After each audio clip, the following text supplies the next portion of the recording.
Committee will come to order. The chair notes the presence of a quorum. Pursuant to committee rules, members of the committee may submit written opening statements for the record. I ask that members may revise and extend their remarks on the bills to be considered at this markup and have those remarks included in the record without objection. So ordered. Without objection, the chair is authorized to declare recess of the committee at any time. Pursuant to Committee Rule 3I, the chair announces that he may postpone further proceedings today on the question of approving any measure or matter or adopting an amendment on which a recorded vote is ordered. Just for the record, I want everybody to know that Mr. Huffman and I still have a good working relationship, but due to a contentious water issue, we've decided to put some space between us today for this hearing. Yeah, it was. Or Mr. Chair, was that raining on somebody's parade? I guess it was water leak hitting Mr. Huffman's seat, and I guess we could call that a California water issue even. I see the hand of Doug Lavalsa. Well, and that was, you're thinking like I'm thinking, and before we begin, I do want to take a moment to remember our friend and colleague, Doug Lamalfa. And he was a world-class legislator and a world-class human. He was a friend and a colleague, and he cared deeply about his constituents. He cared deeply about the issues, and he cared deeply about other people. He's a fourth-generation Northern California rice farmer. If you don't know, Arkansas is the country's largest rice producer, and Doug and I were always having a debate on Arkansas rice versus California rice. And it was usually him that instigated it because he liked to find things to pick at you about and to joke around about. And California rice was one of those issues that we talked about a lot. But he had a lot of expertise, technical expertise in agriculture. He brought that to his service here in Congress and on the policy issues he worked on. He understood firsthand the risk and the challenges and how those things affected the lives of people who farmed here in America. Obituaries have rightly praised Doug as a voice for rural America in the West. Those of us who knew him personally will probably remember him for his friendship, his faith, his optimism, and his deep and abiding love for his country and for those he served. Again, all of our prayers are with Jill and the entire Lamalfa family. And Mr. Huffman, I recognize you if you'd like to make a statement. Yeah, thank you, Mr. Chairman. Doug was my neighbor for many, many years. We represented adjacent districts and we loved many of the same places, found ways to work together on things for these communities that we shared, despite our pretty profound political differences. And that was probably the thing I appreciate most about Doug, is he always kept his sense of humor, his humanity, and I think that's something we can all take from his legacy, that it's possible to just still be people, treat each other with respect and as fellow human beings, as neighbors, while we duke it out on our political differences. That's a great thing. And I'll look forward to being part of his memorial this weekend, where I'm sure I'll see several of you. So, thank you, Mr. Chairman. Would any other member wish to be recognized? Pete? Mr. Chair, thank you very much. I mean, I think Mr. Huffman said it well, in that we are going to miss him. We have our differences with our colleagues, but it's the respect that we really need to show each other. Sometimes the intense conversations, we lose that human touch. And Doug was certainly a friend of all of ours. He represented his district very, very well. And, he was a man of faith. He knows, and his family knows where he is today. But we're going to miss him. We're going to miss his leadership. And we're going to miss his work on the natural resources front. He was very respectful in his wishes and comments and in every conversation I had with him. And I just want to, let his family know that this committee is going to miss him dearly, and we are happy to have shared the experience with him. And I yield back. Any other member? Celeste? Yeah, I'll be really brief. I just, Doug was one of my first friends here when I got here, and really made me feel special. And he understood something really important about this place, and that's that we all have titles, and so then that doesn't really distinguish any of us. But he knew something about everybody here. He knew something about your family or your state or what you cared about. And I've been really touched the last few days to see, with all the tributes to Doug, as effective as he was as a legislator, most people aren't talking about the bills he ran or his priorities in Congress. They're talking about how he made people feel. And I just want to make sure that that's one of the things that we all capture as we're memorializing Doug, that he had a gift for making people feel special, and that ended up being more important than any of the bills or the debates that happen in Congress. With that, I yield. Yeah, I call him the big teddy bear because he was always welcoming. He'd give you a big hug. He was also about details, believe it or not. Sometimes I'll get excited about something, and he'll always come back to the details, going, now, what do you mean here? I want to do this. He was fascinating that way. And he's also a good patriot. He always, we are part of the Conservative Opportunity group, and he always had a question about where we're heading. Why are we heading that way? Where can we change? Are we looking at the other side? Are they right? Are we wrong? He always had that knack to him. And he's going to be sorely missed. He's a wonderful man. He's a wonderful father. God bless him. Mr. Chairman. Mr. Fulcher? Thank you, Mr. Chairman. First of all, I wore this tie today because this is part of the Doug LaMalfa uniform.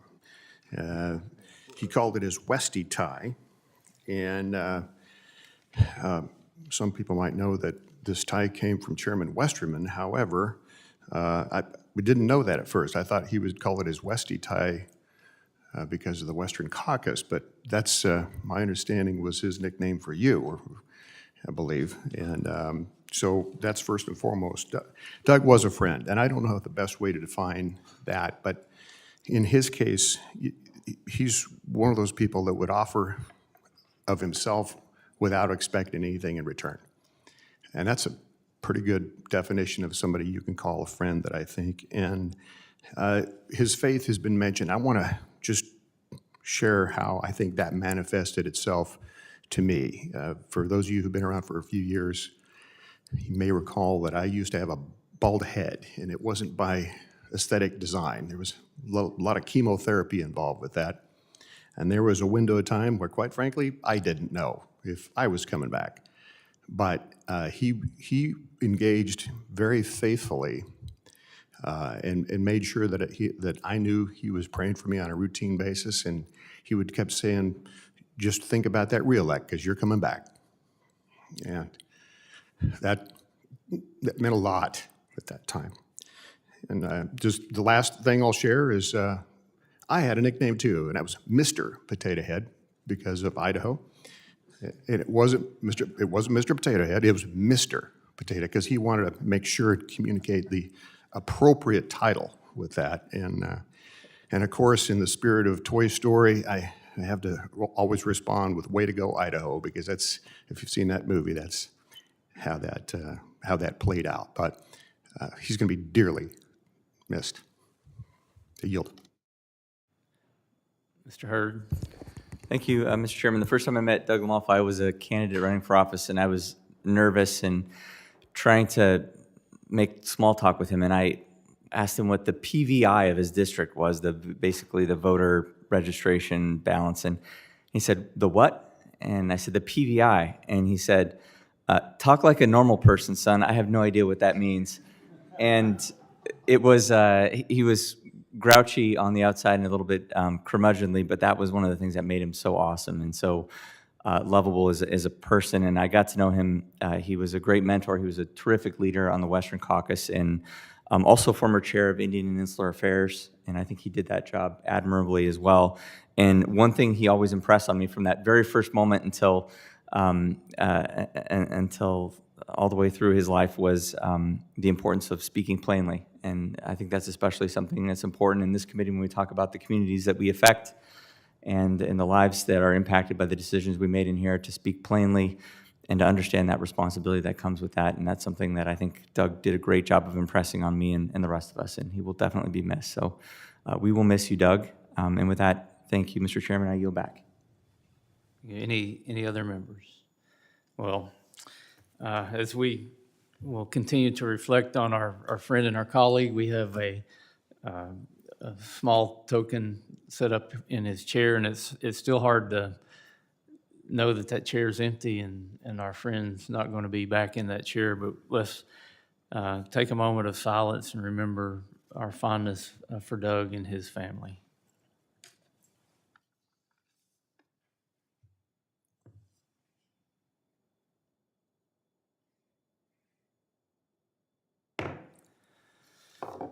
Now we will get on to the business of the committee, and I recognize myself for an opening statement.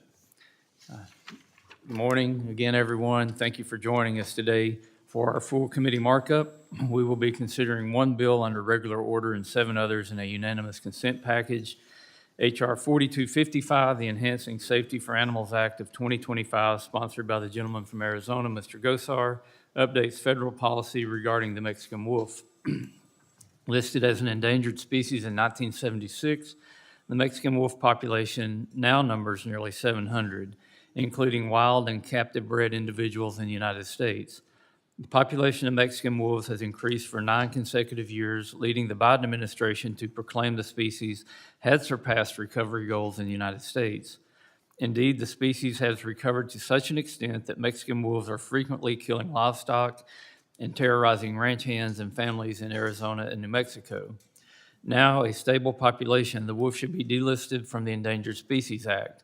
H.R. 4255 delists a species, delinks wolf populations in the United States and Mexico when considering domestic recovery status, and revokes federal regulations that are no longer necessary for the species management. Following consideration of H.R. 4255, we will turn to the UC package, which advances several bills of critical importance to communities across the U.S. First up will be H.R. 3073, the Shivwits Band of Paiutes Jurisdictional Clarity Act, introduced by the gentlelady from Utah, Ms. Maloy. Today, economic development on the Shivwits Band of Paiutes lands is being stunted by confusion regarding legal jurisdiction over those lands. This legislation gives Utah state courts primary jurisdiction over civil cases involving the tribe while protecting the tribe's sovereign immunity. Next, we'll consider H.R. 6365, the Wintergreen Emergency Egress Act, introduced by the gentleman from Virginia, Mr. McGuire. This legislation resolves a multi-decade issue that has prevented completion of a vital evacuation route across 30 feet of federal land, enabling the town of Wintergreen to have multiple evacuation points in the event of an emergency. Third, we'll consider H.R. 3340, Representative Fry's bipartisan bill to make public information about U.S. marine waters digitally available in real time. This legislation will ensure that Americans have better information to safely enjoy our public waters. Fourth, we'll take up H.R. 2130, the Tribal Trust Land Homeownership Act, introduced by Congressman Johnson from South Dakota. The bill advances reforms to improve access to capital for tribal communities by setting reasonable timelines for the Bureau of Indian Affairs to process mortgage applications on tribal trust lands. Fifth, we'll consider H.R. 5729, the North Rim Restoration Act, introduced by Representative Crane from Arizona. H.R. 5729 expedites infrastructure construction and forest recovery efforts at Grand Canyon National Park, which suffered extensive damage last year during the Dragon Bravo fire. This bill will help gateway communities recover and enhance the Grand Canyon visitor experience. Next up will be H.R. 5254, a bipartisan bill from Representatives Bell and Wagner of Missouri. It authorizes the National Park Service to enter into partnerships with the Gateway Arts Park Foundation to host private events at the park, a win for the local community and the Park Service alike. Finally, we'll take up H.R. 4294, the MAWS Act, a bipartisan bill led by the gentlelady from Maryland, Ms. Elfreth. The MAWS Act would establish a pilot program to catch and market invasive blue catfish now threatening the Chesapeake Bay. Again, thank you for your engagement as we consider this important legislation. I look forward to a productive discussion. I yield back my time and recognize Ranking Member Huffman for an opening statement. Thank you, Mr. Chairman. So today we are considering a number of bills, and I'm sorry to say that the main bill we're debating does nothing to address the issues that I think almost all of us are hearing from our constituents are urgent in their day-to-day lives. American people are in the middle of an affordability crisis. Every day, costs are rising. Utility bills are something we're hearing more and more about, taking a big bite out of household budgets. And this committee could be using its time to help lower those costs, to help deploy affordable clean energy that brings down electricity bills, to end the crazy war on clean energy that is driving up electricity costs, and also confront the climate impacts that are already driving up expenses for families, farmers, communities across the country, and that includes insurance. Good luck if you want to get insurance in certain parts of the country because of the impacts of the climate crisis. And if you can get insurance, we're hearing more and more that the costs are skyrocketing. If your only answer to the climate crisis is to just keep making it worse, at some point, no one's going to be able to get any insurance in this country. So this is already approaching crisis status, and we are on a trajectory to make it a truly profound crisis. This committee has jurisdiction over many of the things very relevant to that, and we should be talking about it. But instead, we're spending our time today once again on another Endangered Species Act delisting bill. Another ESA bill premised on mostly fear-mongering about endangered wildlife instead of grappling with the most pressing challenges the American people are facing. H.R. 4255 would force the delisting of the Mexican gray wolf under the ESA.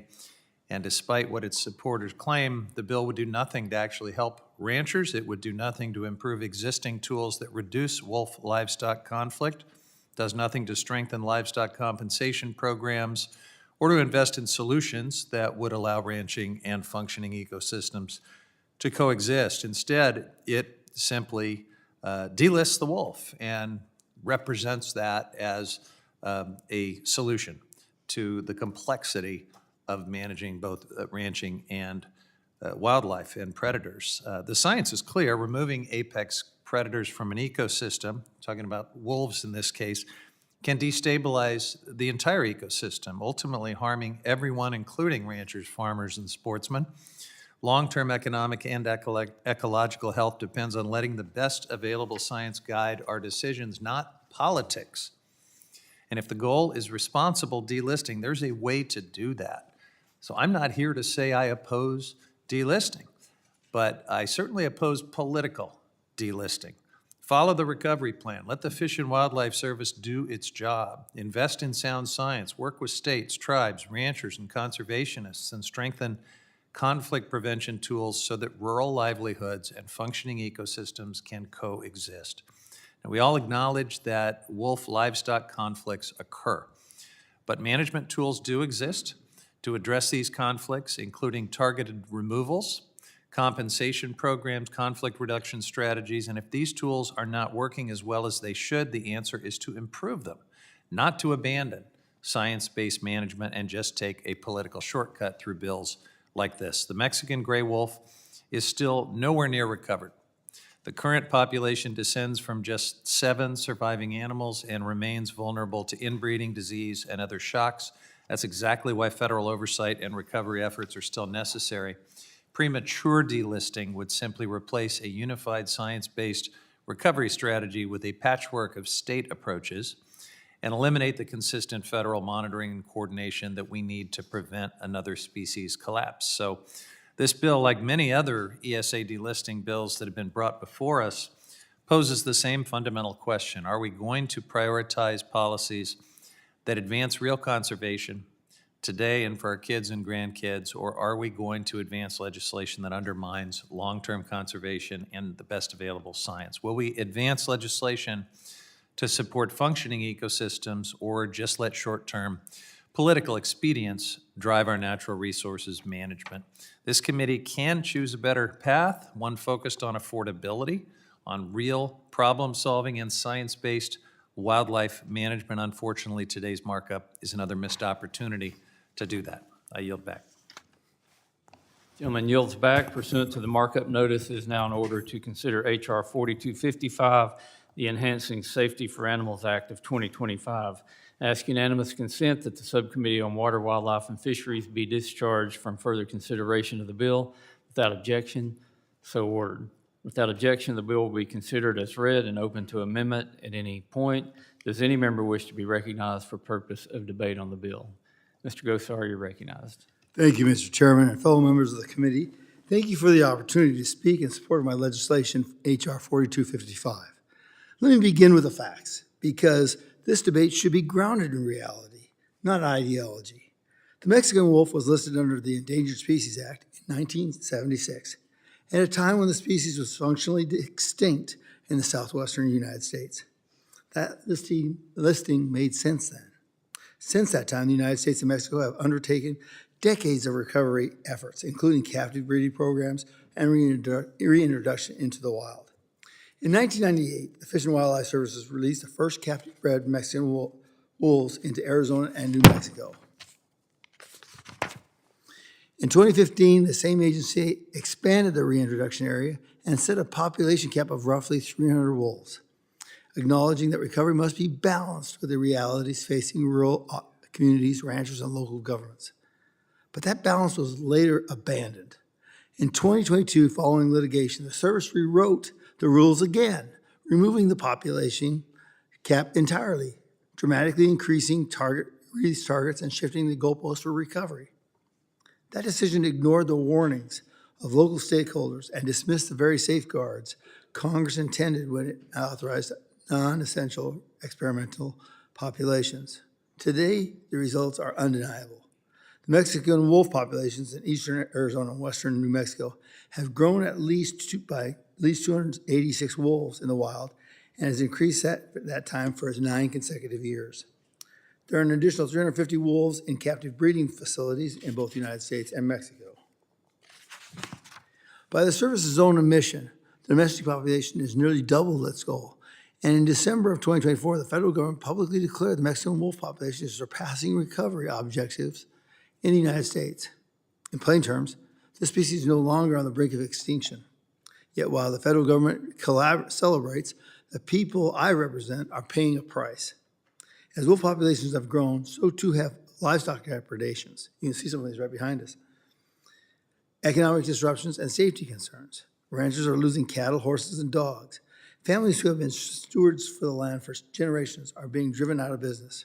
Take the impact of losing a couple cows and then having that delayed payment coming over 180 days later. It can take out a ranch. Counties in western New Mexico have gone so far as to declare disasters due to this economic toll. And what has been the response from Washington, D.C.? Crickets. Despite repeated pleas from the local officials, community members, and members of Congress, and despite having clear authority under its 10J rule, the U.S. and Fish and Wildlife Service has refused to remove even the most problematic wolves.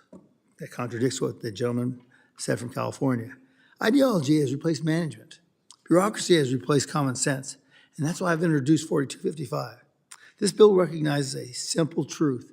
The Endangered Species Act was never meant to be a one-way ratchet. It was designed to recover species, and once recovery is achieved, to return management authority to the states and the people closest to this into the land. H.R. 4255 delists the Mexican wolf, nullifies the flawed 2015 and 2022 rules, and ensures that if the species is ever reconsidered for listing, federal regulators cannot manipulate domestic policy by relying on conditions in another country. U.S. landowners should not be held hostage to decisions made outside of their borders. This is not an anti-conservation bill. It is a pro-science, pro-law, and pro-people bill. It acknowledges success where success has been achieved and rejects the notion that federal agencies should operate without limits or consequences. Mr. Chairman, the people of Arizona and New Mexico have done their part. The wolf has been recovered. It is time for Washington to do its part and admit that reality. I urge my colleagues to support HR 4255, and I yield back. Gentleman yields back. Is there further discussion on the bill?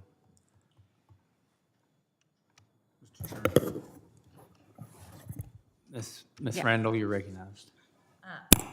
Thank you so much, Mr. Chairman. With respect to my colleague, Dr. Gosar, I'm strongly opposed to HR 4255. This bill would prematurely remove the Mexican gray wolf from the Endangered Species Act, or ESA protections.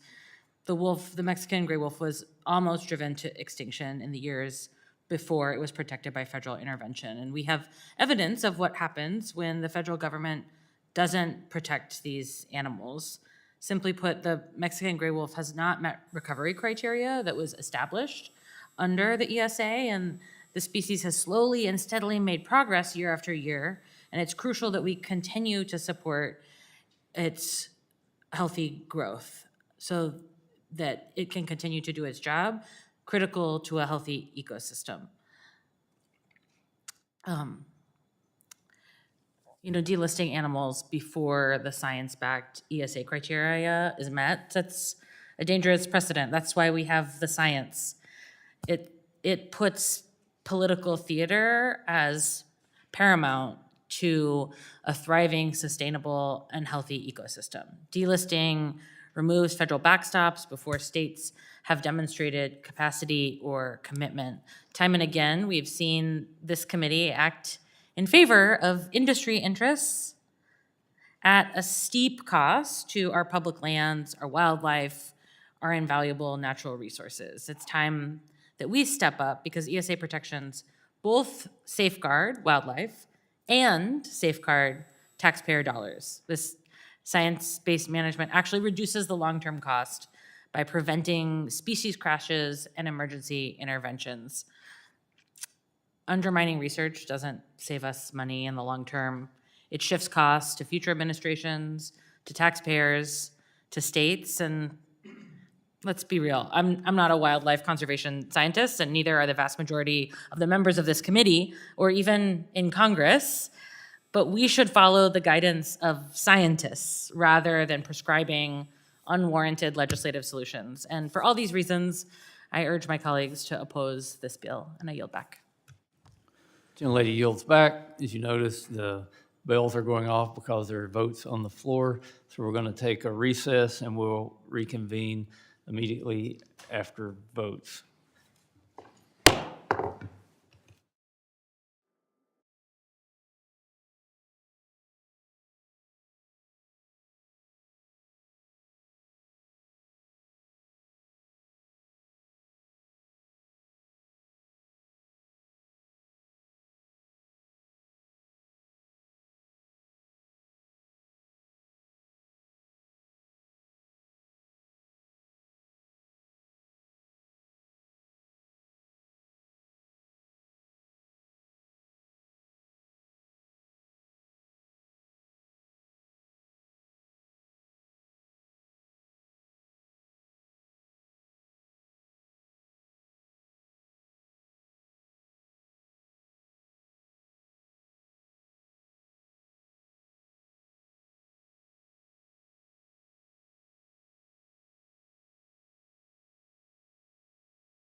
Committee will come to order. The chair notes the presence of a quorum. Is there further discussion on H.R. 4255? Mr. Huffman, you're recognized. Thank you, Mr. Chairman. So I do want to cut through some of the spin on this bill. H.R. 4255 is not about enhancing safety for animals. It is about legislating a species potentially back toward extinction because my colleagues don't want to wait for science. The Mexican gray wolf is the most genetically distinct wolf in the Western Hemisphere. By the 1980s, we had hunted, trapped, and poisoned them down to just 7 animals. 7. Every Mexican wolf alive today descends from those 7 survivors. And thanks to decades of careful recovery work, we now have 286 wolves in the wild. That is real progress, but it's fragile. Here's what my colleagues don't want you to know. The Fish and Wildlife Service's own recovery plan says we need an 8-year average of at least 320 wolves in the United States and 200 in Mexico before we can even consider delisting. So this is a hopeful trajectory. This is good news, but we've got to let this recovery plan play out. We have 286 in the U.S. right now, roughly 40 in Mexico. We're not there yet. This bill doesn't just ignore these science-based thresholds. It throws them out entirely. It bypasses the established ESA delisting process and tells Fish and Wildlife, Congress knows better than you experts. And the Republican amendment makes it worse. It adds a new provision blocking Mexican wolves from any future gray wolf protections. Strengthens language barring future ESA coverage. It nullifies an additional federal rule. This amendment expands the attack on this subspecies. Now, my colleagues will say that this is about helping ranchers with livestock losses. I understand those concerns. They're real. But here's the thing. We have programs for that. We have tools for that. Current management includes targeted lethal removal where necessary for problem wolves and compensation for documented livestock losses. If those programs aren't working well enough, let's fix them. Delisting the species doesn't solve a single rancher's problem. It just eliminates the federal resources that are supporting conflict management right now. And let's talk about what happens after delisting. Arizona has virtually no state-level wolf protections. New Mexico has some. So we'd create a patchwork where wolves are protected on one side of a state line, but not the other. That is not wildlife management. That's a recipe for confusion and failure. The Mexican wolf is a conservation success story in progress. 9 consecutive years of population growth, but 286 wolves descended from 7 individuals is not a recovered species. It's a species that remains one disease outbreak, one bad winter, one political decision away from collapse. We should be celebrating this progress and finishing the job, not pulling the rug out from under a recovery program that is finally starting to work. I urge my colleagues to oppose this misguided legislation, and I yield back. Gentleman yields back. Is there further discussion on the bill?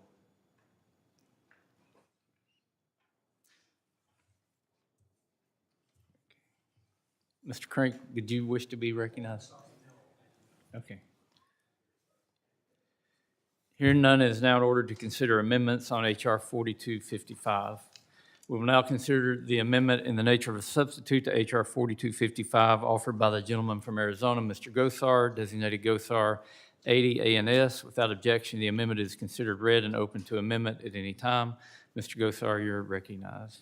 Yes, Mr. Chairman. I ask now from the National Rural Health Association, noting male farmers and ranchers have a higher rate of suicide deaths compared to all other occupations. Without objection, so ordered. The gentleman yields back. Is there further discussion on the amendment? If there's no further discussion on the amendment, it's now in order to consider amendments to the ANS to H.R. 4255. We will now consider the amendment designated Grijalva number 1, offered by the gentlewoman from Arizona, Ms. Grijalva. Without objection, the amendment is considered read. Ms. Grijalva, you're now recognized. Thank you, Mr. Chair. The legislation before us is an attempt to prematurely remove the Mexican wolf from the Endangered Species Act. While we have made remarkable progress, the science is clear. The Mexican wolf is nowhere near a sustainable recovery. Through the combined efforts of Arizona, New Mexico, and the federal government, we have rebuilt this population from just 7 Mexican wolves. This is a conservation success story in progress, not yet complete. According to the U.S. Fish and Wildlife Service's own recovery plan, the population must average 320 individuals over an 8-year period to be considered recovered. By the bill's own admission, there are only 286 wolves currently in the wild. We cannot legislate a recovery into existence when the biological reality does not support it. I recognize the frustrations of the bill's proponents regarding livestock conflict compensation. It's a fair concern. Wolves' attack on livestock do happen.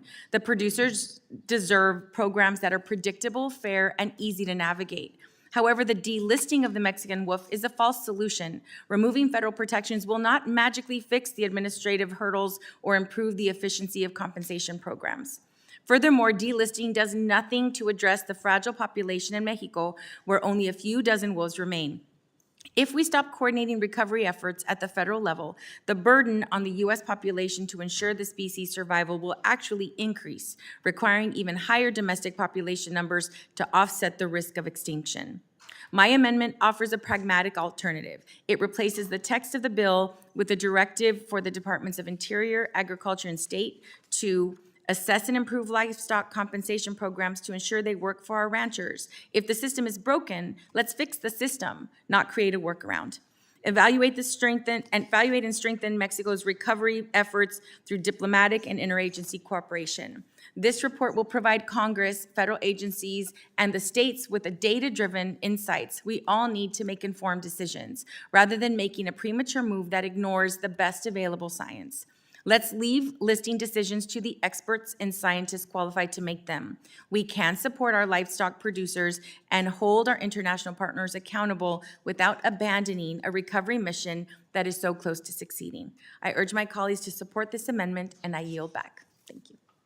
Gentlelady yields back. Is there further discussion on the amendment? Mr. Huffman, you're recognized. Thank you, Mr. Chairman. I strongly support my colleague's amendment. The underlying bill seeks to prematurely delist this species. It is a move that ignores biological reality and would drive the species back toward the brink of extinction. The facts are clear here. This population remains too small, too genetically vulnerable to survive without the Endangered Species Act. We have to be honest about the challenges on the ground. While wolf livestock conflicts are statistically rare compared to losses from coyotes or diseases, the burden on the individual producer is real. We can acknowledge that. We can work on that. Navigating federal paperwork for reimbursement should be one of the things that we resolve. It shouldn't be a full-time job for a rancher who suffers one of these losses. However, delisting is a blunt instrument that solves nothing. It doesn't cut red tape or streamline payments. It simply removes the federal resources and the oversight that makes coexistence possible. This amendment offers a better way, a superior, targeted approach by fixing the process. It directs the Department of Interior to develop a plan to modernize livestock loss compensation programs, ensuring that they're responsive and reliable for our ranching communities. It also mandates a joint effort between DOI and the State Department to ensure that Mexico fulfills its role in the recovery process. Removing protections before the recovery targets are met is not only a policy failure, it's a setback for the ranchers and conservationists who have worked for decades to get us to this point.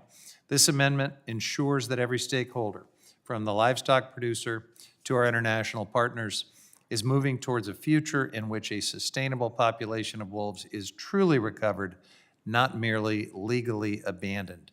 I urge my colleagues to support the amendment, and I yield back. Gentleman yields back. Is there further discussion on the amendment? Mr. Gosar, you're recognized. Yeah, I'm against this amendment and would like opposition all the way through it and then pass our original bill. Gentleman yields back. Is there further discussion on the amendment? I recognize myself. I oppose the amendment. The amendment actually guts the underlying bill and replaces it with a report that doesn't address the immediate threats posed by the Mexican wolf to ranching families in Arizona and New Mexico. In other words, it replaces needed relief with do-nothing bureaucracy and no results on the ground. I urge my colleagues to oppose the amendment, and I yield back. Is there further discussion on the amendment? If there's no further discussion, the question is on the amendment offered by Ms. Grijalva, designated Grijalva number 1. All those in favor signify by saying aye. Aye. Those opposed, no. No. The opinion of the chair, the noes have it. Mr. Chair, I'd like to request a recorded vote, please. A recorded vote has been requested. Further proceedings on this amendment will be postponed.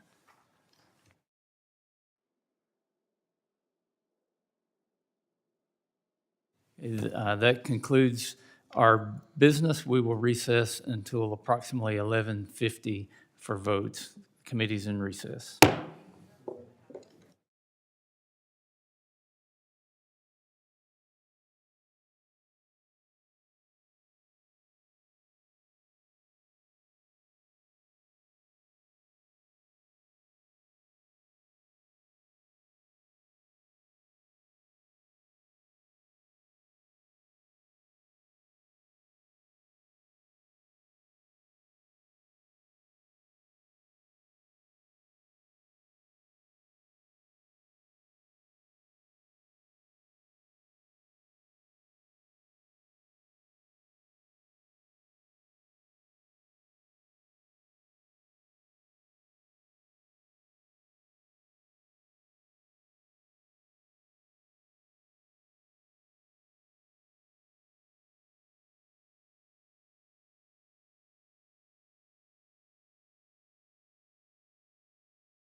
Committee will come to order. The chair notes the presence of a quorum. The unfinished business is on the request for recorded vote on the amendments to the ANS to HR 4255. Members will record their votes using the electronic voting system. The clerk will open the vote.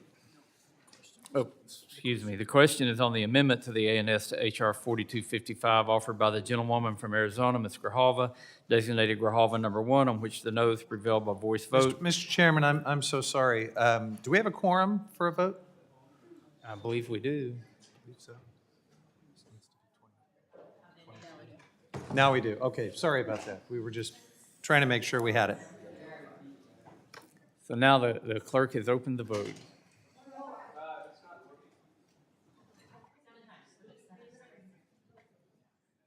You have to push the button several times on the first one. Mine's actually not.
Have all members voted? Does any member wish to change their vote? The clerk will close the vote and report. Mr. Chairman, on this vote, the yeas are 11 and the nays are 19. The amendment is not agreed to. The question now occurs on the amendment in the nature of a substitute to HR 4255 offered by the gentleman from Arizona, Mr. Gosar, designated Gosar 80 ANS. All those in favor signify by saying aye. Aye. Those opposed, no. The opinion of the chair, the ayes have it, and the amendment in the nature of a substitute is adopted. The question now occurs on reporting HR 4255 as amended to the House with the recommendation that the bill be favorably approved. All those in favor signify by saying aye. Aye. Those opposed, no. In the opinion of the chair, the ayes have it. A recorded vote has been requested. Members will record their vote using the electronic voting system. The clerk will open the vote.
Have all members voted?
Have all members voted?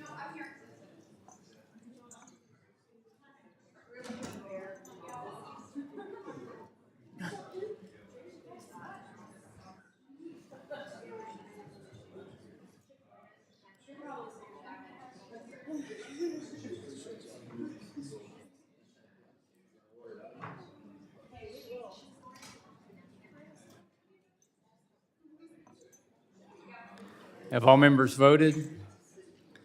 Does any member wish to change their vote? Hearing none, the clerk will close the vote and report. Mr. Chairman, on this vote, the yeas are 23 and the nays are 13.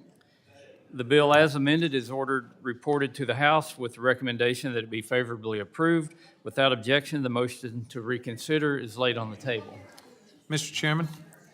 Mr. Huffman, you're recognized. Thank you, Mr. Chairman. I give my notice of intention to file supplemental, additional, dissenting, or minority views on the measure just considered, and I ask unanimous consent that this notice be extended to all measures considered at the markup. Under House Rule 11, Clause 2L, this notice extends to all members. Without objection, the committee will come to order. We're not through just yet. We will now turn to the UC package. With the cooperation of Ranking Member Huffman and the other members of the committee, it appears that we have worked out an agreement on 7 bills scheduled for markup today. As we have done before, rather than going through a formal markup process for each of the bills, I will make a single unanimous consent motion to report out the bills favorably with any amendments that have been filed and agreed to. Before we begin, does any member seek time to speak on any of the bills in this unanimous consent motion? Ms. Elfreth, you're recognized.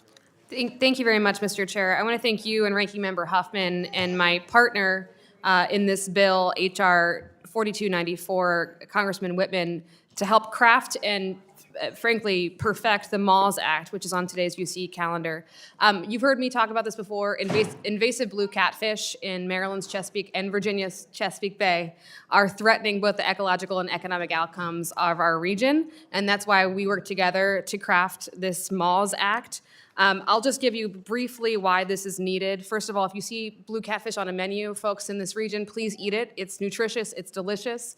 It's also incredibly invasive. It's eating up baby oysters and rockfish and blue crabs, all the other things in the bay that we love.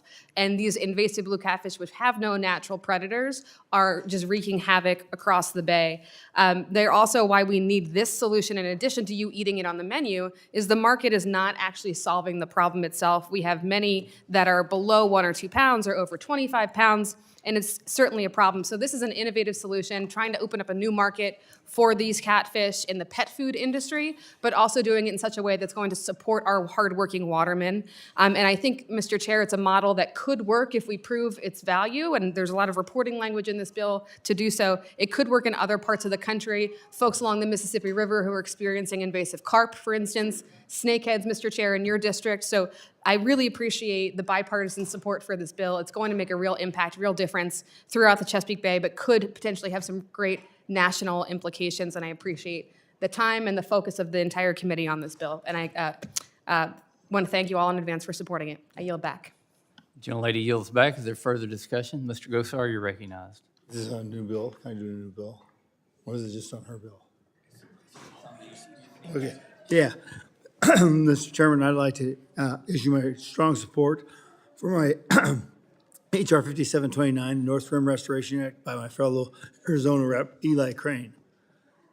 Last year's Dragon Bravo fire was the largest wildfire in continental United States, burning more than 145,000 acres, destroying historic facilities like the Grand Canyon Lodge, devastating wildlife habitat, and dealing a serious blow to northern Arizona's tourism economy and small businesses that depend on it. While the fire may be contained, the damage is not. Families, workers, and the gateway communities are still waiting for the North Rim to fully recover and reopen.